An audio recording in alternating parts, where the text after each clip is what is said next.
Bisa dilihat di sini notifikasi penyimpanan penuh ya. Penyakitnya J2 Prime memang aplikasi sistem sebetulnya yang tidak bisa dihapus dengan uninstall biasa di pengaturan ya. Kita lanjutkan perintah berikutnya ya, adb shell akan muncul seperti ini. Nah, ini sekarang kita tinggal copy pastekan saja. Ini bloatware Samsung ya. Ini semua aplikasinya sudah tinggal di copy lalu dipastekan, nggak perlu satu persatu ya. Kita pastekan semuanya. Ini yang semua aplikasi yang tadi ada di folder Samsung bloatware. Nah, kita lihat ya, ada tulisan sukses di bawahnya, itu artinya aplikasinya sudah terhapus. Ya, jadi J2 Prime-nya sekarang sudah ringan ya. Tersisa cuma aplikasi basic saja. Bloatware sudah dihapus semua tanpa root. Hanya menggunakan adb fastboot.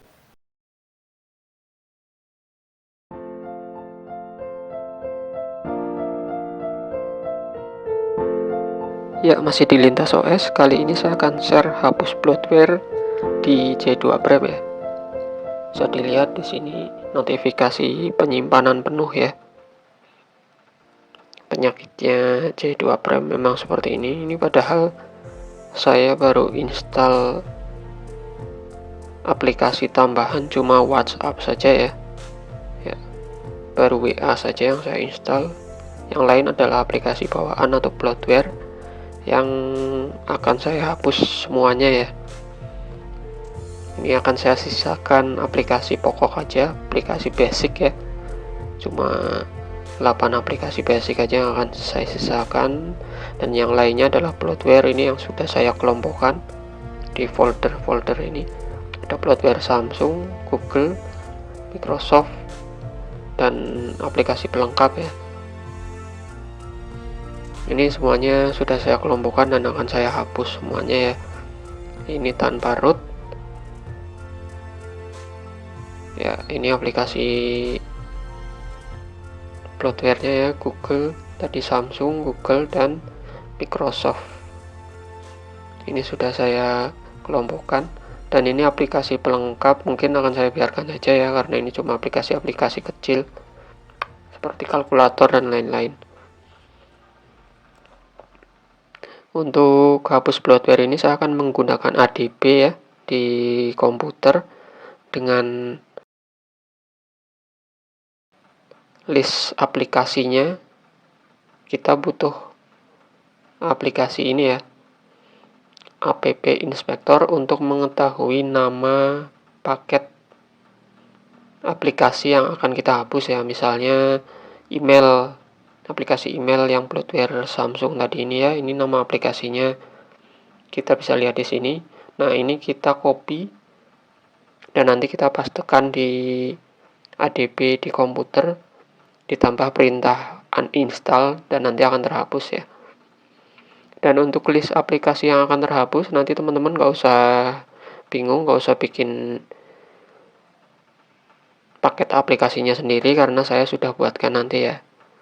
Jadi nanti teman-teman tinggal download aja aplikasi adb-nya untuk diinstal di komputer, lalu list daftar aplikasinya yang nanti tinggal teman-teman kopikan saja ke adb, dan semua aplikasi yang di list itu akan terhapus. Oke, sekarang kita aktifkan dulu USB debuggingnya sebelum kita konekkan ke komputer. Kita aktifkan opsi pengembangnya dulu ya. Oke, jika sudah ada opsi pengembangnya, kita checklist USB debugging dan OM-nya ya. Jika sudah, kita siapkan kabel data, lalu kita konekkan ke komputer ya. Untuk file-filenya teman-teman bisa download di deskripsi, yaitu berupa aplikasi adb nanti diinstal di komputer, dan file PDF dari list aplikasi yang sudah saya tambahkan beserta kode uninstallnya ya. Jadi nanti teman-teman tinggal download filenya PDF dan nanti tinggal di copy pastekan ke adb-nya ketika sudah connect ya. Ya, di sini adb-nya teman-teman install, filenya ada di deskripsi, dan list file-file APK-nya ini ya, sudah saya jadikan list seperti ini. Ini bloatware yang di folder Samsung, lalu di folder Google, lalu di folder Microsoft. Ya, kita langsung buka saja ADB-nya.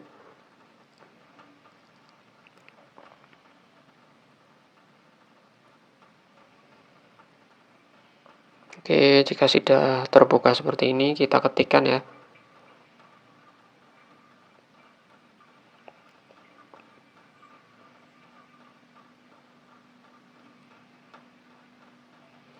Kita ketikkan ADB device ya pertama, lalu kita enter. Nah, di sini terlihat belum terdetek ya device-nya. Kita cek ke HP. Nah, di sini ternyata ada notif yang harus kita checklist dulu agar nanti terdetek. Kita klik OK. Kita ketikkan lagi ADB device-nya sampai nanti ada terdetek tulisan device ya. Ya, seperti ini sudah terdetek. Ya, sudah terkonek dengan benar berarti ya, sudah device-nya sudah terdetek di ADB fastboot di komputer. Ya, kita lanjutkan perintah berikutnya ya, ADB shell akan muncul seperti ini. Nah, ini sekarang kita tinggal copy pastekan saja. Ini bloatware Samsung ya. Ini semua aplikasinya sudah tinggal di copy lalu dipastekan, nggak perlu satu persatu ya. Nah, kita pastekan semuanya. Ini yang semua aplikasi yang tadi ada di folder Samsung bloatware. Nah, kita lihat ya, ada tulisan sukses, sukses, sukses di bawahnya, itu artinya aplikasinya sudah terhapus satu demi satu. Kita lanjutkan ke bloatware Google. Kita tinggal copy saja semuanya ya, jangan satu persatu agar tidak lama. Kita copy semuanya, lalu langsung kita pastekan di sini. Kita tinggal tunggu ya. Terlihat notifnya sukses, sukses. Kita lanjutkan di folder Microsoft ya. Kita copy semuanya. Kita tinggal pastekan saja. Dan kita tinggal menunggu ya. Semuanya akan terhapus satu demi satu. Dan jika sudah selesai, tinggal di close. Lalu kita cek ke device-nya ya, cek ke HP-nya. Kita lihat di sana nanti banyak aplikasi yang sudah hilang ya, sudah terhapus. Ini aplikasi-aplikasi sistem sebetulnya yang tidak bisa dihapus dengan uninstall biasa di pengaturan ya. Jadi sekali dengan ADB fastboot di komputer ini tanpa root ya. Cuma kita butuh komputer saja. Ya, di sini sudah sepi ya. Sudah tidak banyak aplikasi. Nah, di sini yang tadi ada bloatware 3 folder sudah hilang semua ya. Ini tinggal aplikasi pelengkap dan WA yang tadinya sudah ada memang ya. Ini aplikasi pelengkap cuma aplikasi kecil-kecil, jadi sayang kalau dihapus ya. Ini cuma alat-alat kecil. Ya, jadi J2 Premia sekarang sudah ringan ya. Tersisa cuma aplikasi basic saja. Bloatware sudah dihapus semua tanpa root. Hanya menggunakan ADB fastboot. Ya, baik teman-teman, jika video ini bermanfaat bisa bantu subscribe dan share ke teman-teman yang lain. Barangkali ada yang sedang menghadapi permasalahan yang sama bisa terselesaikan dengan cara simpel ini.